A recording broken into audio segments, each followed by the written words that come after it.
Assalamualaikum warahmatullahi wabarakatuh. Kami dari kelompok 5 akan mempresentasikan konsep dan klasifikasi biaya yang merupakan matkul dari akuntansi manajemen, di mana anggota kelompoknya ada saya sendiri yaitu Rindran Putri Apriani, kemudian ada Isri Nawati, ketiga ada Sofia Livia, dan keempat ada Rahmat Hidayat. Untuk slide yang pertama akan dibacakan oleh Isri Nawati. Baik, terima kasih Rinrin atas waktunya. Saya akan menjelaskan terlebih dahulu tentang pengertian biaya. Jadi, dalam akuntansi manajemen, biaya atau cost adalah pengorbanan kas atau sumber daya lain yang dilakukan untuk memperoleh barang atau jasa yang memberikan manfaat baik sekarang maupun nanti. Jadi, biaya itu tidak selalu berarti uang keluar secara langsung, tetapi juga bisa berupa pengorbanan sumber daya seperti tenaga, waktu, atau aset perusahaan. Sedangkan untuk beban atau expense merupakan bagian dari biaya yang sudah terpakai atau habis manfaatnya pada periode berjalan. Contohnya ketika perusahaan membayar listrik untuk bulan ini, maka pengeluaran tersebut dicatat sebagai beban listrik karena manfaatnya hanya untuk bulan itu. Penting untuk diingat bahwa biaya baru menjadi beban ketika manfaatnya sudah habis, sehingga keduanya memiliki perbedaan atau waktu pengakuan. Pemahaman ini menjadi dasar dalam mengukur kinerja keuangan dan menentukan efisiensi kegiatan perusahaan. Selanjutnya, penggolongan biaya menurut jenis perusahaan.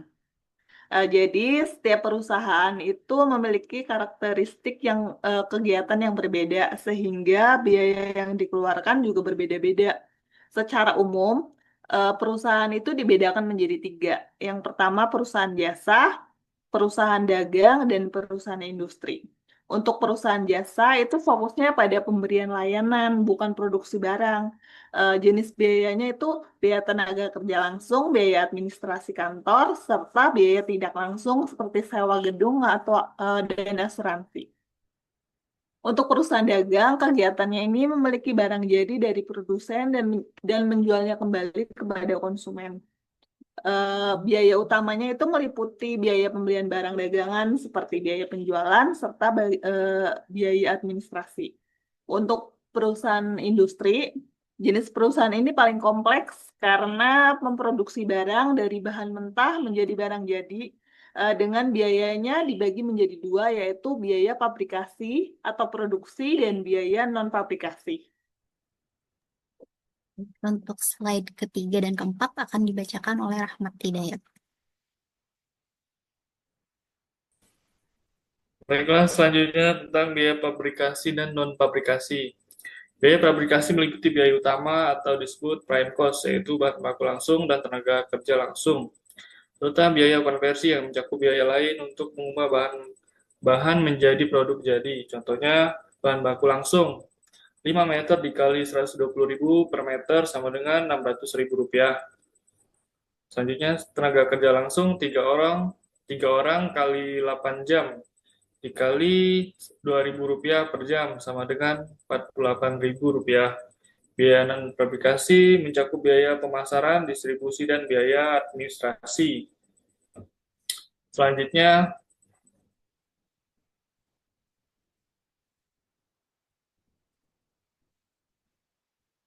berlaku biaya dan pertanggungjawaban.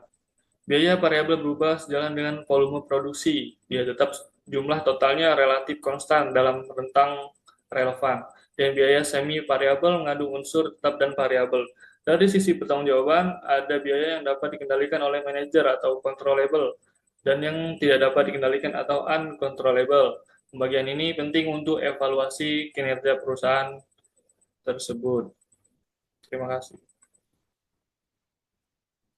Kemudian untuk slide Selanjutnya, kelima akan dibacakan oleh Sofia Livia. Baik, selanjutnya yaitu adalah biaya untuk pengambilan keputusan.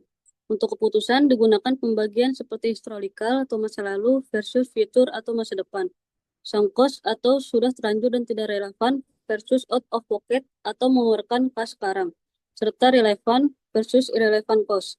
Artinya kita bedakan biaya yang sudah lewat dengan yang masih bisa diatur di masa depan. Selanjutnya yaitu adalah opportunity cost, adalah manfaat alternatif yang hilang. Misalnya memilih mesin baru, kehilangan manfaat mesin lama 2 juta. Maksudnya kalau pilih salah satu kita bakalan rugi manfaat dari pilihan yang lain. Selanjutnya yaitu adalah pengertian dari differential cost, adalah selisih biaya antara dua alternatif. Misalnya A 2 juta, B 5 juta, selisihnya yaitu adalah 3 juta. Jadi ini adalah perbedaan biaya antara dua pilihan. Baik, untuk kesimpulannya, jadi biaya di dalam akuntansi manajemen itu tidak hanya berarti pengeluaran kas, tapi mencakup semua pengorbanan sumber daya yang memberi manfaat bagi organisasi. Biaya tersebut dapat digolongkan menurut jenis perusahaannya, baik itu perusahaan jasa, dagang, industri, serta sifat fabrikasi dan non-fabrikasinya, kemudian dalam perilaku terhadap volume, baik itu variabel tetap ataupun semi variabel, maupun dari segi pengendalian, terkendali atau tidak. Kemudian dalam pengambilan keputusan, itu sangat penting dalam membedakan biaya yang relevan dengan yang tidak relevan, serta memperhatikan sunk cost, opportunity cost, dan differential cost. Pemahaman klasifikasi biaya membantu manajemen merencanakan, mengendalikan, serta memilih alternatif yang paling menguntungkan bagi organisasi. Sekian presentasi dari kelompok kami. Mohon maaf apabila terdapat banyak kesalahan. Terima kasih. Wassalamualaikum warahmatullahi wabarakatuh.